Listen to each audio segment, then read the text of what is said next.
We pick up sort of shortly after where we left off before.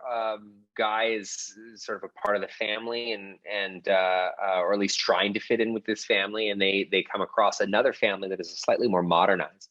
Another family that have figured out a lot of the things that Guy is obsessed with. And they're called the Bettermans, and the Bettermans are sort of take the Croods on a journey that they certainly weren't expecting, and a journey that exposes them to a whole new world. I'm not playing like a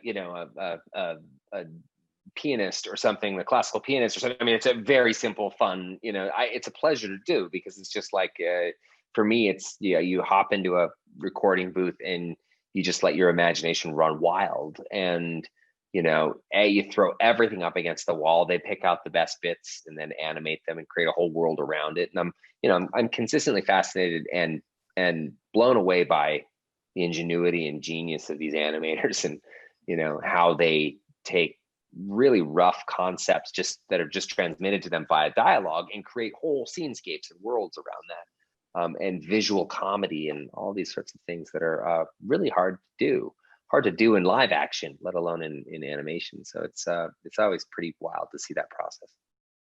A simple 2-hour recording session can feel a bit like a marathon.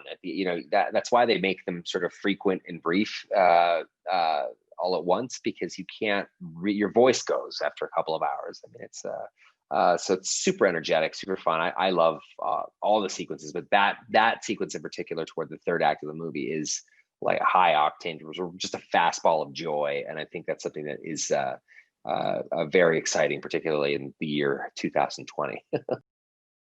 Joel's perfect for this. I mean, I don't think directing an animated movie is that far off of directing a live action film. So, Joel is on character, he's on story, he's on point. He's always looking for the emotion underneath the humor, and I don't think that you can successfully have one without the other. You have to balance the comedy with heart and emotion. So he's great at all that stuff, and he's like a heat-seeking missile for ideas and threads that are really going to work well, not just for my character but for the whole movie. So I love to work with Joel.